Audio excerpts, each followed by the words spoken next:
Bismillah, walhamdulillah, wassalatu wassalamu ala rasulillah wa ala alihi wa sahbihi wa mawalah. La hawla wa la quwwata illa billah. Subhanaka la ilma lana illa ma'allamtana innaka antal alimul hakim. Amma ba'du.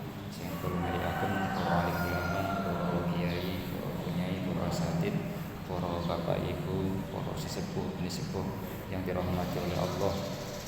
Alhamdulillahirabbil alamin, kita sampai hari ini oleh Allah tasih diparingi umur, tasih diparingi kesempatan untuk beribadah nang Gusti Allah. Mugi-mugi kita saged istiqomah ing husnul khotimah. Amin Allahumma amin. Ila hadratin Nabil Mustafa Sayyidina Maulana Muhammadin sallallahu alaihi wasallam wa ala alihi wasallam tabin sumila jamil wa salihin wa syuhada asma'a alaikum wa kitab wa syarikh Hashimi Sumaila Syekh Ahmad Ghazali Mahmudahullah Sumaila Jami Masyayikhina Masyayikhina Biri Al-Akhiran wa khususan ila murabbi ruhina Daratus Syekh Haji Ahmad Abdul Jalil Nawawi Sumaila Syekh Halil Bangkalan Sumaila Jami Masyayikh Sumaila Jami Abaina Mahatina wa usulna Purina wa usulna Puri Masyayikh Sanalahumul Fatihah. A'udzu billahi minasyaitonir rajim. Bismillahirrahmanirrahim. Alhamdulillahirabbil alamin arrahmanir rahim maliki yaumiddin iyyaka na'budu wa iyyaka nasta'in ihdinas siratal mustaqim siratal ladzina an'amta 'alaihim ghairil maghdubi 'alaihim waladdallin amin. Bismillahirrahmanirrahim. Alhamdulillahirabbil alamin wassalatu wassalamu ala asyrafil anbiya'i wal mursalin sayyidina maulana Muhammadin wa ala alihi washabihi ajma'in. Allah ta'alaina futuhal arifin waj'alna khalisatan likal karim birahmatika ya arhamar rahimin. Qala al-muallif rahimahullah ta'ala wa nafanallahu bihi bi'ulumi fid dharain amin. Qala an-nabiy sallallahu alaihi wasallam at-tahaddutsu bi ni'matillahi syukrun wa tarkuhu kufrun wa man la yashkurul qalila la yashkurul katsira wa man la yashkurun nasa la yashkurullaha wal jama'atu rahmatun wal furqatu adzabun rawahul Baihaqi. At-tahaddusu tawi nyritakaken bi nikmatillahi kelawan nikmati Gusti Allah. Syukrun iku tandane syukur. Menceritakan nikmatnya Allah kepada orang lain, nikmat Allah yang diberikan kepada kita, baik nikmat dunia maupun nikmat agama, niku adalah sebagai bentuk tanda syukur kita nang Gusti Allah. Makanya kanopo kita oleh dapat nikmat kadang tasyakuran niku diniati tahaddus bin nikmah sebagai bentuk menceritakan nikmat Allah yang sudah kita terima. Sehingga guru-guru kita para ulama mengemas dalam bentuk tasyakuran niku diniatin tahaddus bin nikmah. Niku senada dengan perintahnya Allah di Al-Qur'an wa amma bi ni'mati rabbika fahaddits. Jadi kita nilai angsal nikmat saking Gusti Allah diceritakan kepada orang lain niku nggih tandane syukur. Jadi tidak semata-mata dibilang pamer. Nah, tapi ngonten niku harus kita niatin. Makanya kalau wonten mesti guru-guru kita para ulama pidato niku diawali dengan tahaddus bin nikmah. Kalau beliau menceritakan nikmat-nikmat yang Allah berikan kepada beliaunya, baik yang ada urusannya dengan agama, mesti diawali dengan sebagai tahaddus bin nikmah, menceritakan nikmat yang sudah Allah berikan kepada kita, baik nikmat duniawi maupun nikmat agama. Ini adalah sebagai bentuk syukur nang Gusti Allah. Contohnya kalau urusan agama mungkin kita saking umroh, saking haji, wonten tasyakuran mungkin namanya niku tahaddus bin nikmah. Jadi kita jangan sampai ngarani pamer mboten ngoten niku namanya tahaddus bin nikmah. Tapi ngoten mau harus diniatin di hati kita. Lek diboten diniatin bisa jadi nanti unsur pamernya yang lebih utama ketimbang tahaddus bin nikmah. Nah, anehnya lagi kadang kita niku Lek dapat nikmat mboten cerita-cerita, tapi dapat musibah semua orang ngerti. Padahal syariatnya niku lek dapat musibah sing sae niku mboten diceritaken ten sinten-sinten, kecuali kita memang nyuwun donga. Lek nyuwun donga mboten napa-napa. Tapi kalau hanya sebatas niatnya hanya mengeluh, apalagi tidak ridho dengan takdirnya Gusti Allah, ini tambah salah. Kalau hanya memang menceritakan supaya didoakan, nggih mboten napa-napa. Jadi yang ada perintahnya niku kalau dapat nikmat kita harus menceritakan kepada orang lain. Wa tarkuhu lan utawi ninggalaken tadus bin nikmah kufrun iku tandani kufur. Nah sebalikipun lek kita angsal nikmat tapi mboten cerita-cerita tentang orang lain disimpen, maka niku adalah tandanya kufur nikmat. Nah niki terus ulama penganjuran menceritakan nikmat niki dengan catatan kalau sekiranya kita menceritakan nikmat yang Allah berikan kepada kita itu tidak mendapatkan bahaya. Kalau sekiranya dengan bercerita niku ada bahaya yang menimpa dirinya, maka sebaiknya disimpan. Jadi anjuran menyampaikan nikmat Allah yang diberikan kepada kita niku dengan catatan tidak ada bahaya yang menimpa kita. Contohnya namanya di share dan medsos, saya mau ambil uang 100 juta. Ini kan ketokane nikmat, tapi kan bahaya. Bahayanya niku nanti ada orang yang punya niat jelek merampok dan lain sebagainya. Aku nomaku akeh duit, akeh emas, itu kan bahaya. Hal-hal yang membahayakan seperti itu tidak usah diceritakan, bahkan terus ulama wa illa fayajibu katamahu, wajib disimpen, tidak harus diceritakan. Wa man utawi sapane tiyang layas guru iku kang ora syukur sapa man alqorila ing barang nikmat sekang saiti, layas guru moko ora syukur sapa man alkasira ing nikmat kang akeh. Orang yang tidak mensyukuri nikmat Allah yang sedikit, maka otomatis orang itu tidak akan pernah bersyukur kepada nikmatnya Allah yang banyak. Maksudnya kalau kita dengan nikmat yang sedikit saja tidak kita gunakan untuk hal-hal yang bermanfaat, tidak kita gunakan untuk hal-hal yang diridhoi oleh Allah, nopo malih diparingi nikmat sing kathah, tambah tidak akan bersyukur terus Kanjeng Nabi. Nah, bahkan tiang niku biasanya dapat nikmat banyak, bayangannya seakan-akan mau digunakan ini untuk ini. Pada kenyataannya kalau semakin banyak nikmat diberikan, justru angen-angennya tambah kuat, angen-angen nih, pengen ini sembarang. Dan bahkan digunakan untuk hal-hal yang dimurkai oleh Gusti Allah, tidak digunakan untuk hal-hal sebagai bentuk tanda syukur kepada nikmatnya Allah.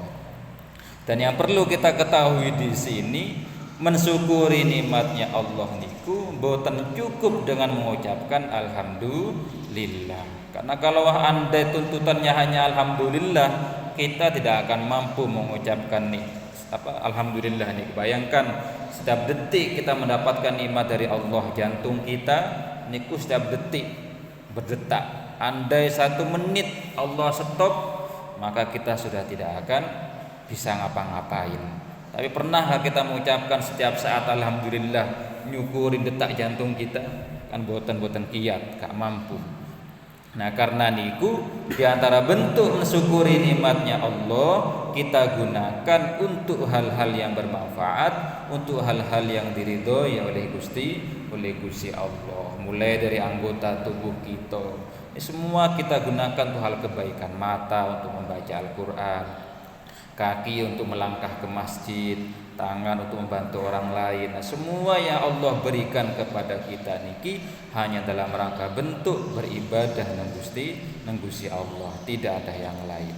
Nah, makanya kalau kita tidak kita gunakan hal-hal kebaikan, khususnya di bulan puasa niki, nah berarti itu sebagai bentuk tidak syukur nang nikmatnya Allah.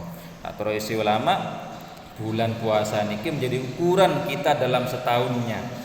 Di dalam setahun niku dilihat dari bulan puasanya. Kalau bulan puasa saja tidak digunakan untuk hal-hal yang baik, untuk beribadah nang Gusti Allah, maka secara otomatis orang itu di luar bulan Ramadan pasti lebih nemen, pasti nemen. Niku kalau dalam setahun. Dalam seminggu niku dilihatnya setiap hari Jumat.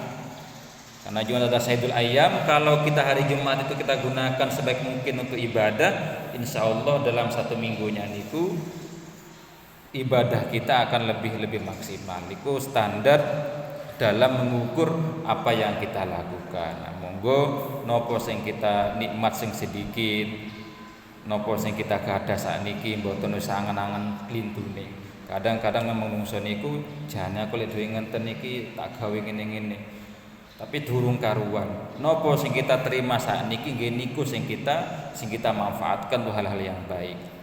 Dalam hal berbagi, mampunya sedikit, nggih monggo sedikit. Mampunya 1.000, 2.000, 5.000, mboten napa-napa, mboten usah bayangaken nyumbang 1 juta, 2 juta.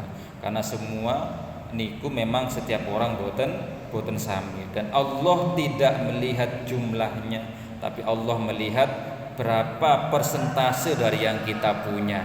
Orang yang di dompetnya hanya 100.000 nyumbang 10.000, tentu nilainya lebih besar di sisi Allah daripada orang yang dompetnya 100 juta tapi nyumbangnya hanya 1 juta. Nah niku makanya semua niku mau sedikit mau banyak Allah yang maha mengetahui. Sedikit yang kita terima dari Allah, tapi kalau kita gunakan hal yang baik, insya Allah kalau Allah maringi sing kathah akan kita gunakan untuk Allah Subhanahu wa taala. Wa man utawi sapane wong la yaskur kang ora matur kesuwun sapa man annasa ing menungso, la yaskur maka ora syukur sapa man Allah ing Gusti Allah. Dan orang yang tidak berterima kasih kepada manusia, kepada orang lain, maka orang itu sama dengan tidak bersyukur kepada Gusti Allah. Karena kenapa? Karena kalau kita dapat nikmat melalui tangannya orang lain, contohnya banyak kita bekerja di sebuah tempat, di sebuah perusahaan. Nah niku penyebab kita dapat nikmat dari Allah. Nah kok kita mboten matur kesuwun pada orang yang maringi pekerjaan kita, niku sami dengan tidak bersyukur nang Gusti Allah. Karena semua di dunia niki hanya perantara dari Gusti Allah, menjadi sebab Allah maringi kita nikmat.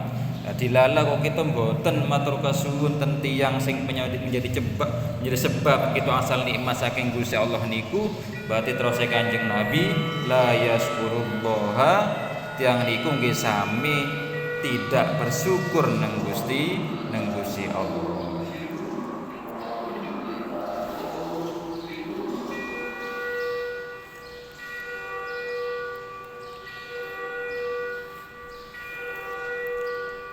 Nah, niki Kanjeng Nabi ngajaraken ten kita bahwasannya kita niki harus paham bahwa nopo ten dunia niki Allah kadang maringi niku wonten sebab-sebabnya.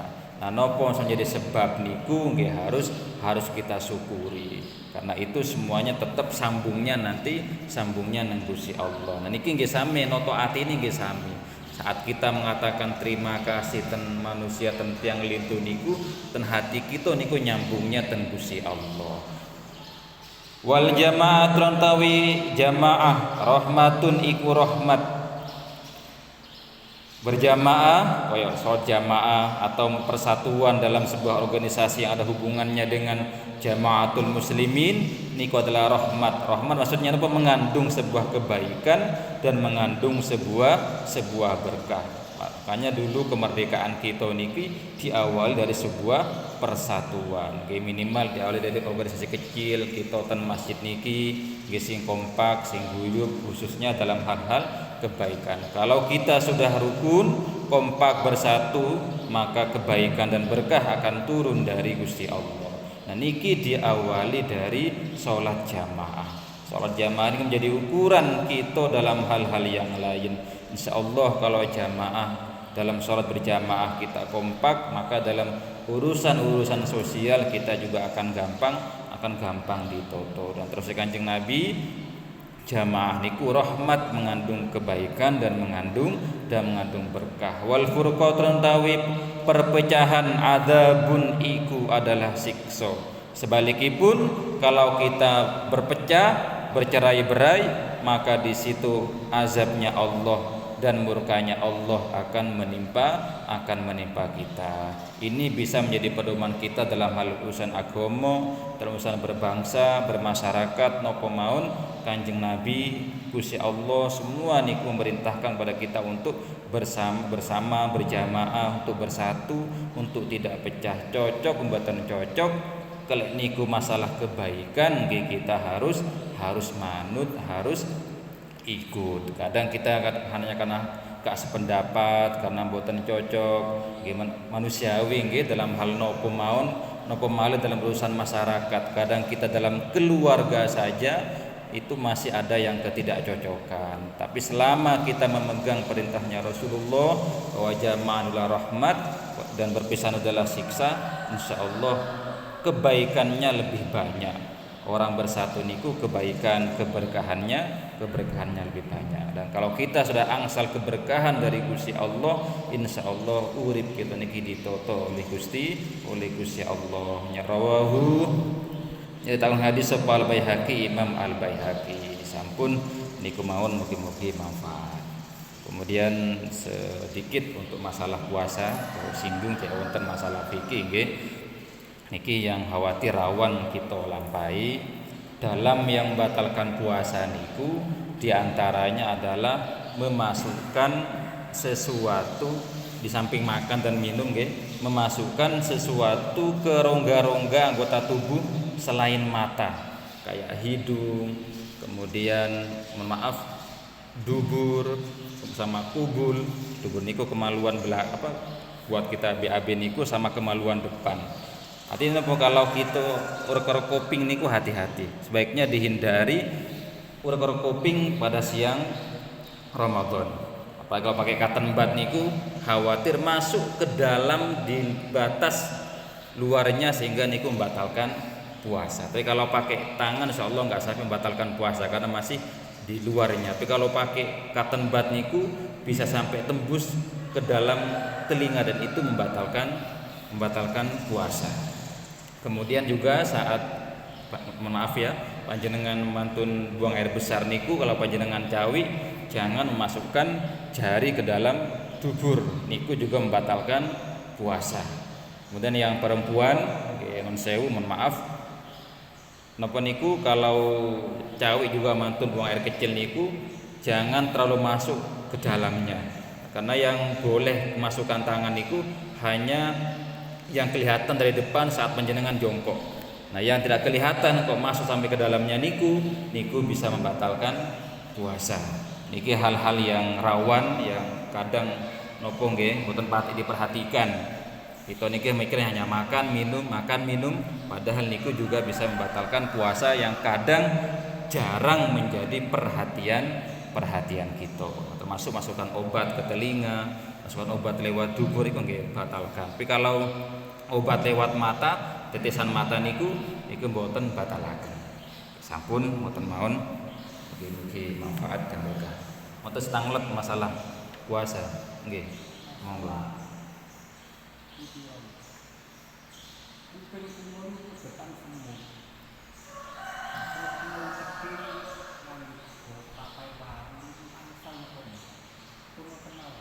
Pakai nopo? Kuping kula niku kebetan semut. Nggih. Kula dalaken beto papai bodong wahi. Iku angsal nopo? Pokoknya kalau jenengan masuknya sampai kerosot sampai kudu batu. Niku sudah batas dalam yang enggak boleh kemasukan. Iku jenengan lebih ngertos. Kalau masuknya ke dalam niku jangan masukaken barang ke telinga niku sampai ke dalam sing jenengan sampai kerosotan tenggorokan niku sudah sudah di batas dalam yang bisa membatalkan puasa. Nah, hati-hatinya nggih diqodoi.